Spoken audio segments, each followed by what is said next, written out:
Guys, maglalaro tayo ng G. So may gagamba tayo dito na hindi na palaban kasi grabe, lalaki ng gagamba nila dun. So ang size ng gagamba nila dun, OS, tsaka good, tsaka jumbo. So tayo ay tercera, tsaka TM lang naman dala natin. So ito hindi na palaban, mamatch natin dun sa isang napalaban kanina. So ang standing natin kanina guys, 2 win, 1 loss. Yung pangatlong laban natin medyo lugi talaga sa ano kasi syempre binigyan naman natin sila ng pabor. So talo. So pero okay lang, maganda laban sa basag-basag talaga yung gagamba kaya okay lang matalo. So ito guys, ilalaban ko to. Sa isa kunin ko yung isa.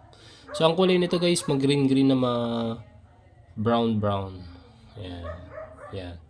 So sa galaw okay naman. Kondisyon naman to, kaya magbibigay ng magandang laban. Sana magbigay ng magandang laban.